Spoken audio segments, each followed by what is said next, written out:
it looked, we talked beforehand that we expected McLaren to have the fastest car, and Piastri did take pole. But once Verstappen had done his amazing move around the outside, he actually looked in control of the race. So can we put this down to the upgrade packages, or do we think that was just a sort of a bit of a one-off because of Imola? Why do you think Red Bull had that level of performance?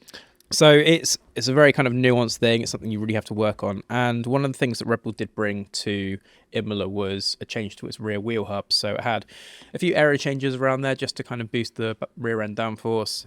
We knew that they'd had a new floor in Miami, but this is sort of like a step beyond that. It's got the rear end downforce, but now it's also got the management. So I think that's something that's given Verstappen just a much better chance to use that in a race.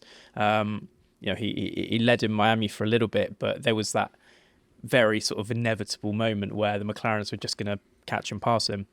There wasn't any of that in Imola. He had the genuine race pace advantage over the McLarens. So I think it's a little bit of Verstappen having the tools to be able to do what he's good at, and secondly, Red Bull vastly improving its car. So I think they've done a really strong job at Imola. But to add a little bit to what JBL said, I'm still a little bit cautious about Red Bull's progress, as was Max Verstappen after the race, because I know... Yeah, but he always is, even when they're dominated by half a minute. Oh, I'm not sure the car's really that good. You can't believe what he says about that. No, I know. But I mean, what Marco said, the upgrades finally lead to that the car is doing what Max wants the car to do, which is something I believe. But I do agree with Max that there's some kind of pattern, that they are really good.